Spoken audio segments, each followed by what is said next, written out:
Hello friends, आप लोग का हमारे यूट्यूब चैनल में स्वागत है। तो आप लोग कैसे हैं? आई होप आप लोग बहुत ही अच्छे होंगे। तो आज हम लोग फाइलम पोरीफेरा के बारे में जानेंगे। इसके पहले वाले वीडियो में हमने फाइलम प्रोटोजोआ के सारे टॉपिक को कंप्लीट किया है, जो कि एमएससी फर्स्ट सेमेस्टर के सिलेबस में दिया गया था। तो उसको आप लोग चैनल पे जाकर देख सकते हैं। चलिए अब हम लोग फाइलम पोरीफेरा के बारे में स्टडी करते हैं। फाइलम पोरीफेरा, पोरीफेरा दो वर्ड से मिलकर बना है। पहला है पोर्स, दूसरा है फेरा। पोर्स का मतलब है छिद्र, फेरा का मतलब है धारी, धारण करने वाला। तो पोरीफेरा का अर्थ हो गया छिद्रधारी जंतु। जिस फाइलम में छिद्रधारी जंतु पाए जाएंगे वो है फाइलम पोरीफेरा। अब इसके हम लोग इम्पॉर्टेंट पॉइंट्स को देख लेते हैं। तो अरस्तु ने सबसे पहले स्टडी किया और स्पंज कहा। अरस्तु ने फाइलम पोरीफेरा के बारे में सबसे पहले स्टडी किया और उनको स्पंज कहा। Animal nature of Porifera Ilyas ने दिया। Animal nature of Porifera Ilyas ने बताया है। रॉबर्ट ग्रांट ने इन्हें एनिमल बताया एंड पोरीफेरा फाइलम में रखा। रॉबर्ट ग्रांट ने इन्हें एनिमल बताया और इसे फाइलम पोरीफेरा में इनके एनिमल को रखा। फाइलम पोरीफेरा की अब तक लगभग 10,000 जातियाँ खोजी गई हैं। फाइलम पोरीफेरा की अब तक लगभग 10,000 जातियाँ खोजी जा चुकी हैं। पोरीफेरा में adults are fix but larva motile होता है। पोरीफेरा में एडल्ट फिक्स होते हैं लेकिन लार्वा मोटाइल गतिशील होता है। इसे स्पंज भी कहा जाता है। फाइलम पोरीफेरा के एनिमल्स को स्पंज भी कहा जाता है। तो अब हम लोग फाइलम पोरीफेरा के जनरल कैरेक्टर्स को देख लेते हैं। General characters of phylum Porifera. Porifera के सामान्य लक्षण। एनिमल मल्टी सेलुलर होते हैं बट नियमित टिश्यू का निर्माण नहीं करती है। इसमें जो जंतु हैं वो बहुकोशिकीय मल्टी सेलुलर होते हैं लेकिन नियमित ऊतक का निर्माण नहीं करते हैं। नेक्स्ट पॉइंट है, ये नॉन मोटाइल होते हैं। इनका बॉडी प्लांट लाइक होता है। ये नॉन मोटाइल होते हैं, अगतिशील होते हैं। इनका जो बॉडी है वो प्लांट लाइक होता है। इनका बॉडी पोर युक्त होता है। ये पोर्स 2 टाइप के होते हैं। इनका बॉडी छिद्र युक्त होता है। जो छिद्र हैं वो 2 टाइप के होते हैं। पहला है आस्टिया, दूसरा है आस्कुलम। जो छिद्र हैं वो 2 टाइप के हैं। पहला आस्टिया है, दूसरा है osculum. Nutrition, respiration, excretion, circulation, all physiology is completed by water current. Nutrition पोषण, रिस्पायरेशन श्वसन, एक्सक्रिएशन उत्सर्जन, सर्कुलेशन परिसंचरण, ऑल फिजियोलॉजी इसमें पूर्ण तरीके से कंप्लीट रहती है। अगर स्पंज को डिजिटल वाटर में रख दिया जाए तो स्पंज की डेथ हो जाती है। अगर स्पंज को डिजिटल वाटर आसुत जल में रख दिया जाए तो स्पंज की मृत्यु हो जाती है। स्पंज में सेलुलर ग्रेड ऑर्गेनाइजेशन कोश की शारीरिक संगठन पाया जाता है। स्पंज में सेलुलर ग्रेड ऑर्गेनाइजेशन पाया जाता है। स्पंज में टिश्यू अब्सेंट होते हैं। स्पंज में जो ऊतक है वो नहीं पाया जाता है। अब हम लोग फाइलम पोरीफेरा के कैनाल सिस्टम को देख लेते हैं। कैनाल सिस्टम, नाल प्रणाली जिसे कहते हैं। स्पंज में कैनाल सिस्टम पाया जाता है। स्पंज में कैनाल सिस्टम प्रेजेंट होते हैं। कैनाल सिस्टम की उपस्थिति स्पंज का स्पेशल कैरेक्टर है। कैनाल सिस्टम की उपस्थिति स्पंज का विशेष लक्षण है। स्पंज की बॉडी वॉल में कैनाल सिस्टम होती है। स्पंज के बॉडी वॉल में कैनाल सिस्टम प्रेजेंट होती है जो कई प्रकार की होती हैं। कैनाल सिस्टम निम्न प्रकार की होती हैं: ascon type, sycon type, leucon type, etc. Ascon type पाया जाता है, साइकॉन टाइप पाया जाता है, ल्यूकॉन टाइप पाया जाता है, इत्यादि प्रकार के कैनाल सिस्टम पाए जाते हैं। एस्कॉन टाइप कैनाल सिस्टम सबसे सिंपल टाइप है। एस्कॉन टाइप जो कैनाल सिस्टम है, नाल प्रणाली है, वो सबसे सरल टाइप है। यह ल्यूकोसेलेनिया स्पंज में पाई जाती है। ल्यूकोसेलेनिया स्पंज में पाया जाता है। साइकॉन टाइप स्काइफा में एंड ल्यूकॉन टाइप स्पॉन्जिला में पाया जाता है। जो साइकॉन टाइप कैनाल सिस्टम है वो स्काइफा में पाया जाता है और leucon type canal system Spongilla में पाई जाती है। Leucon type canal system present on the Spongia class. Leucon type canal system है वो डी स्पॉन्जिया क्लास में प्रेजेंट होता है। Rhagon type canal system present only larval stage and adults में रेगान ल्यूकान में चेंज हो जाता है। रेगान टाइप जो कैनाल सिस्टम है वो ओनली लार्वल स्टेज में प्रेजेंट होती है और एडल्ट्स में Regan type canal system leucon canal system में चेंज हो जाता है। बॉडी द्विस्तरीय होती है। बाहरी स्तर को डर्मल उपकला तथा भीतरी स्तर को जठरी उपकला कही जाती है। बॉडी डबल लेयर्ड होती है, द्विस्तरीय होती है। आउटर लेयर को डर्मल उपकला तथा इनर लेयर को जठरी उपकला कहा जाता है। जठरी उपकला कॉलर सेल्स कीप सेल्स के द्वारा बनी होती है। जो जठरी उपकला है, इनर लेयर है, वो कॉलर सेल्स की बनी होती है। इस लेयर को कोइनोडर्म कहते हैं। इस लेयर को कोइनोडर्म कहा जाता है। कॉलर सेल्स का पाया जाना फाइलम पोरीफेरा का कैरेक्टर्स है। कॉलर सेल्स का पाया जाना फाइलम पोरीफेरा का कैरेक्टर्स लक्षण है। पोरीफेरा में पेरेनकाइनुला या एम्फीब्लास्टुला लार्वा पाया जाता है।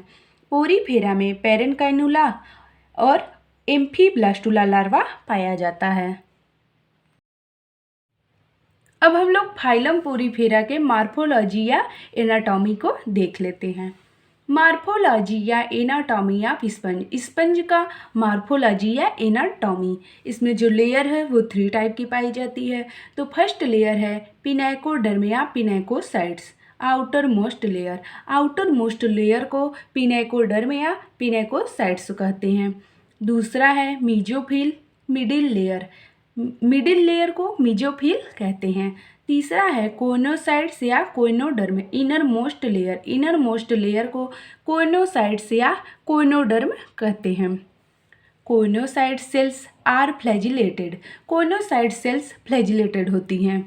Coenocytes is also known as collar cells, कीप कोशिकाएं। कोइनोसाइट्स को हम लोग कीप कोशिकाएं कहते हैं। स्पंज की कैविटी को स्पंजोसीलिया पैरागैस्ट्रिक कैविटी कहते हैं। स्पंज की कैविटी गुहा को स्पंजोसीलिया पैरागैस्ट्रिक कैविटी कहते हैं। Outer layer of sponge pinacoderm. अब हम लोग स्पंज के आउटर लेयर को देख लेते हैं। तो पहला पॉइंट है, इस पर स्मॉल पोर पाए जाते हैं जिसे अस्टिया कहते हैं। इस पर छोटे छोटे छिद्र पाए जाते हैं जिसे हम लोग अस्टिया कहते हैं। अस्टिया को माउथ भी कहते हैं। अस्टिया को, उसके छोटे छोटे छिद्र को माउथ कहते हैं। इस पर एक सिंगल लार्ज पोर आस्कुलम होता है। उस पर एक सिंगल सबसे बड़ा पोर होता है, उसे आस्कुलम कहते हैं, जो एनस का कार्य करता है। जो एनस का कार्य करता है। पोरीफेरा में मेनी ऑस्टिया एंड सिंगल आस्कुलम पाया जाता है।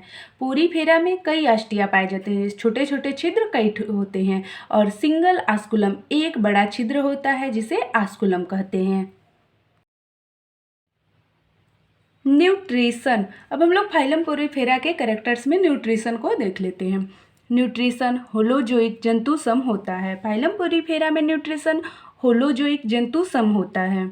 इसका पहला पॉइंट है, इसमें inner flagellated choanocyte cells food material को इजेशन का कार्य करती हैं। इसमें इनर फ्लैजिलेटेड कोइनोसाइट सेल्स हैं, वो फूड मटेरियल के इजेशन का कार्य करती हैं। इसमें डाइजेशन इंट्रासेलुलर कोशिका के अंदर होता है। इसमें पाचन इंट्रासेलुलर कोशिका के अंदर होता है। इंट्रासेलुलर डाइजेशन में अमीबॉइडल सेल्स एंड कोइनोसाइट सेल्स भाग लेती हैं। इंट्रासेलुलर डाइजेशन में अमीबॉइडल सेल्स, अमीबॉइडल कोशिकाएं एंड कोइनोसाइट सेल्स भाग लेती हैं। कीप कोशिकाएं इसमें भाग लेती हैं। अब हम लोग कॉलर सेल्स या कोइनोसाइट्स या कीप कोशिकाओं के बारे में जान लेते हैं। इसके कैरेक्टर्स के बारे में, इसके स्ट्रक्चर के बारे में, इसके फंक्शन के बारे में हम लोग इसका पूरा डिटेल से स्टडी कर लेते हैं। कॉलर सेल्स या कोइनोसाइट्स या कीप कोशिकाएं। कॉलर सेल्स को कोइनोसाइट सेल्स भी कहते हैं या कीप कोशिकाएं भी कह सकते हैं। तो चलिए हम लोग इसके बारे में देख लेते हैं। तो फर्स्ट पॉइंट है, फाइलम पोरीफेरा के एनिमल की बॉडी वॉल को 2 लेयर्स में बांटा गया है। फाइलम पोरीफेरा के एनिमल की बॉडी को 2 लेयर्स में बांटा गया है। नेक्स्ट पॉइंट है बाहरी लेयर को डर्मल उपकला तथा आंतरिक लेयर को जठरी उपकला कहते हैं। बाहरी लेयर को डर्मल उपकला तथा आंतरिक लेयर को जठरी उपकला कहते हैं। डर्मल लेयर में चपटी पिनेकोसाइट्स पाई जाती है। डर्मल लेयर में चपटी पिनेकोसाइट्स पाई जाती है। बाहरी लेयर में चपटी पिनेकोसाइट्स पाई जाती है। एंड इस लेयर को पिनेकोडर्म कहते हैं और इस लेयर को पिनेकोडर्म कहते हैं। नेक्स्ट पॉइंट है इनर लेयर या जठरी उपकला कीप सेल्स की बनी होती हैं। इनर लेयर या जठरी उपकला कीप कोशिकाओं की बनी होती हैं। इस लेयर को कोइनोडर्म भी कहते हैं। इस लेयर को कोइनोडर्म कहते हैं। सभी स्पंज के बॉडी में कीप कोशिकाएं पाई जाती हैं। सभी फाइलम पोरीफेरा के स्पंज के बॉडी में कीप कोशिकाएं कीप सेल्स पाई जाती हैं। कीप कोशिकाओं को कॉलर सेल्स भी कहते हैं। कीप कोशिकाओं को कॉलर सेल्स के नाम से भी जानते हैं। अब हम लोग कॉलर सेल्स के स्ट्रक्चर को देख लेते हैं। स्ट्रक्चर्स ऑफ कॉलर सेल्स की संरचना।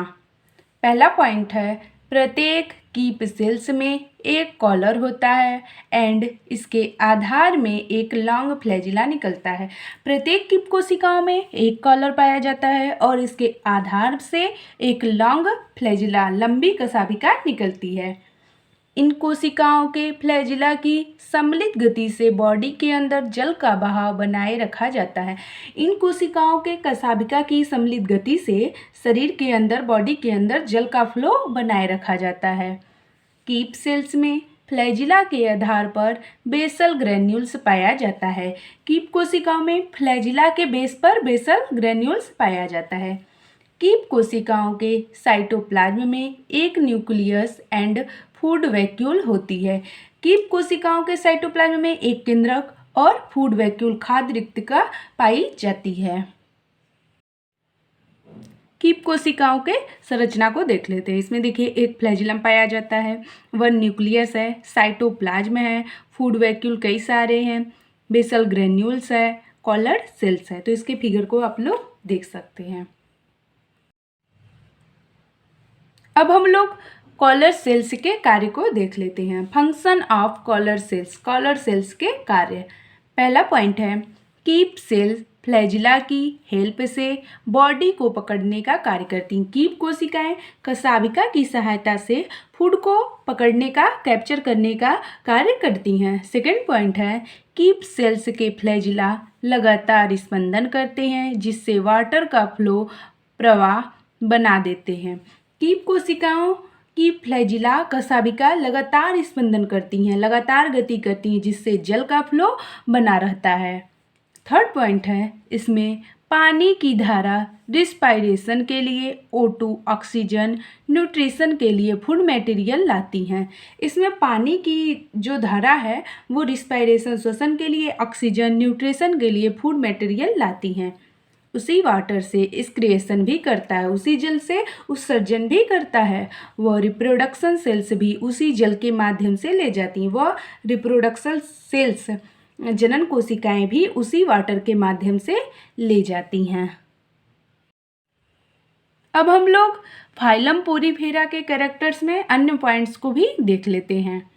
तो फर्स्ट पॉइंट है सेंसरी एंड नर्वस सेल्स नहीं पाई जाती हैं।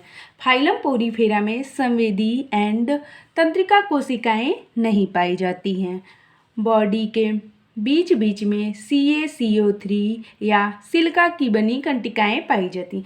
बॉडी के बीच बीच में कैल्शियम कार्बोनेट CaCO3 या सिलिका की बनी कंटिकाएं स्पाइक्यूल्स पाई जाती हैं। रीजनरेशन की क्षमता होती है।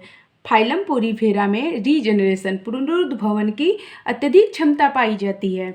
इनमें एसेक्सुअल एंड सेक्सुअल दोनों टाइप का रिप्रोडक्शन पाया जाता है।